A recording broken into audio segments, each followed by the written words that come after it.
नमस्कार मंडळी, मी रुपाली कोचे. आज मी तुमच्यासमोर घेऊन आलेली आहे घरच्या घरी एकदम सोप्या पद्धतीने एकदम साध्या घरगुती तांदळामध्ये तुम्ही एकदम सुंदर जबरदस्त हॉटेलसारखी व्हेज बिर्याणी बनवू शकता.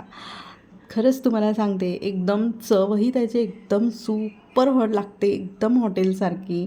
नक्की करून बघा आणि मला कमेंट करा. चला तर मग बघूया.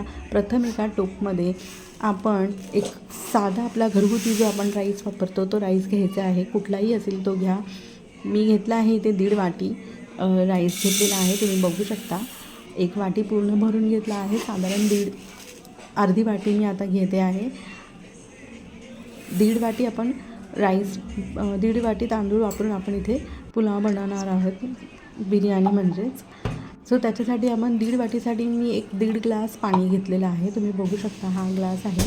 या मेजरने मी 1.5 वाटी पाणी घेतलेलं आहे, 1.5 ग्लास. त्यामध्ये आपल्याला एक छोटा चम्मच, मी 1.5 चम्मचच तेल टाकलं आहे, कमी आहे. तेल यासाठी आहे की तो सिल्की व्हावा, चिकटू नये एकमेकांना, म्हणून चिकट होऊ नये. 2 मिरच्या घेतलेल्या आहेत. एक दालचिनीचा तुकडा घेतलेला आहे, त्याचेही 2 तुकडे केलेले आहेत.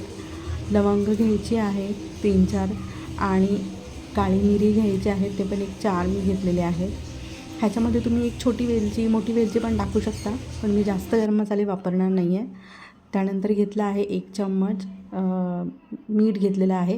ह्याला आपण वाफवून घ्यायचं आणि एक तुम्ही बघू शकता माझा राईस एकदम रेडी आहे. तो पण मी हाफ कुक केलेला आहे. हाफ म्हणजे एक 80% घेतलेला आहे, शिजवलेला आहे. तो बघा किती मस्त सिल्की झालेला आहे तो. आणि जे आपण गरम मसाले टाकलेत, मिरची टाकली, त्याला एक चव येते त्यासाठी. आता इथे आपण टोपामध्ये घेतलेले आहे तेल आणि साईडला तुम्ही बघू शकता की मी फ्लॉवर ठेवला आहे गरम पाण्यामध्ये, कारण त्याच्यातले जंतू मरून जावेत म्हणून मी तो गरम पाण्यामध्ये ठेवलेला आहे फ्लॉवर. आता कढईमध्ये आपण घ्यायचं आहे तमालपत्र आहे. त्याचे 2 तुकडे करून घेतलेले तमालपत्र टाकलेले आहेत. त्यामध्ये सेम आपल्याला लवंग, काळी मिरी टाकायची आहे. तर ह्याचं प्रमाण जे आहे ना गरम मसाल्यांचं, थोडंसं मी कमी केलेलं आहे, कारण पुढेही आपण गरम मसाले वापरणार आहोत. तर बघू शकता 4 काळी मिरी आहे, 3 लवंगा वापरणार आहे. आता ह्यांना चांगलं गरम होऊ द्यायचं आहे व्यवस्थित. गरम मसाल्याचं प्रमाण हे कमी का आहे, कारण आपण ऑलरेडी भातामध्ये पण टाकलं आहे, आता आपण याच्यामध्येही टाकतो आहोत आणि पुढे जाऊन अजून आपला मसाला येणारच आहे, गरम मसाला आणि बिर्याणी मसाला. सो त्यामुळे हे कंट्रोलमध्ये ठेवत आहेत. आता इथे आपण साधारण मी मोठे 2 कांदे घेतलेले आहेत, एक मीडियम आकारात कापून घेतलेले आहेत. खूप जास्त मोठेही नाही आणि खूप जास्त बारीकही नाही. ते कांदे चांगले परतवून घ्यायचे आहेत. कुक झाले, व्यवस्थित शिजले की त्यानंतर आपल्याला टमाटर टाकायचे आहेत. टमाटरचं प्रमाणही मी सेम घेतलेलं आहे. 2 टमाटर घेतलेले आहेत, तेही मीडियम आकारामध्ये कापून घेणार आहे आणि ते आता आपण टमाटर टाकूया. तुम्ही बघू शकता मी मीडियमच आकारामध्ये कापून टाकलेले आहेत टमाटर. आता ह्यांनाही आपण चांगलं हलवून घेऊया. चांगले शिजल्यानंतर आपल्याला पुढील मसाले टाकायचे आहेत.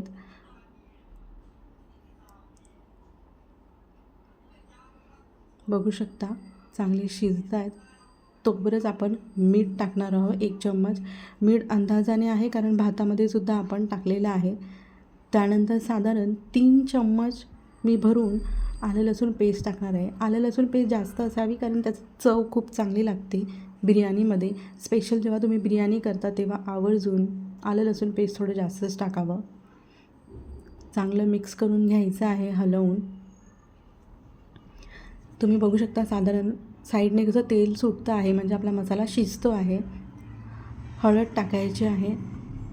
इथे मी टाकले आहेत धना पावडर, 3 धना पावडर टाकले, 3 चम्मच भरून, माझा छोटा 1 चम्मच. अर्धा चम्मच इथे मी गरम मसाला टाकला आहे. जसं आपण गरम मसाले स्टेप बाय स्टेप वापरतो तसं मी त्याचं प्रमाण हे कमीच ठेवलेलं आहे. आणि हेही इथे चांगले मिक्स करून घ्यायचं आहे. मसाले आपले चांगले शिजणं खूप गरजेचं आहे, तरच पुलाव किंवा बिर्याणीची चव ही खूप सुंदर अप्रतिम लागते. त्याला मसाले शिजणं हे खूप गरजेचं आहे. सो त्याच्यानंतर आपण मी घेतलेला आहे सुहाना बिर्याणी मसाला. तो साधारण मी 1-1.5 चम्मच घेतलेला आहे. त्यालाही चांगलं परतवून मिक्स करून घ्यायचं आहे.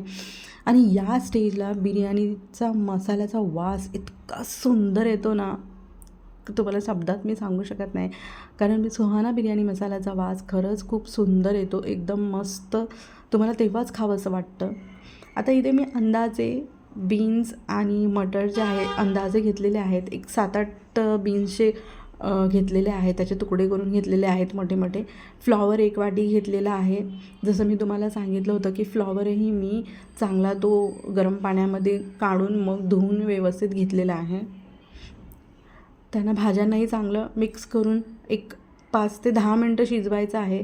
आणि एकदा चेक करायचं आहे की भाजी आपली शिजली आहे की नाही. ओव्हर कुक नाही करायचं आहे, मीडियमच शिजवायचं आहे, कारण पुढे जाऊन आपण त्याला दम देणार आहोत. बघा इथे भाजी चांगली शिजलेली आहे, मीडियम जशी आपल्याला हवी तशी. त्यानंतर आता राईस तुम्ही बघू शकता एकदम मस्त सिल्की झालेला आहे, बिना काही करता. खूप जास्त पद्धत करायची गरज नाही आहे. मी म्हटलं जसं साध्या पद्धतीने आपण एकदम मस्त बिर्याणी बनवू शकतो. काही सांगतात की खूप हे घी घाला, नंतर पुदिना चटणी टाका, अमुक तमुक, तळलेला कांदा, हे सगळं काहीही न करता साध्या पद्धतीमध्ये आपण मस्त बिर्याणी बनवू शकतो. आणि खरंच ह्याचा वास असतो ना, इतका सुंदर येतो ना बनवतानाच, असं वाटतं की आत्ता खाऊ. आता ह्याला आपण दम द्यायचा आहे 10 मिनटं. 10 मिनटानंतर बघा गरम गरम मस्त बिर्याणी तुम्ही बघू शकता, ज्याच्यामध्ये भाज्यांचं प्रमाण एकदम बरोबर आहे आणि राईसही बरोबर आहे. इतका वास येतो आहे मस्त, काय सांगू मी तुम्हाला. नक्की तुम्ही ही नक्की करून बघा बिर्याणी. तुम्हाला शब्द देते की ह्याची चव एकदम हॉटेलसारखी लागते, सुंदर. त्यामुळे माझ्या रेसिपीला लाईक करा आणि सबस्क्राईब करा. Bye bye.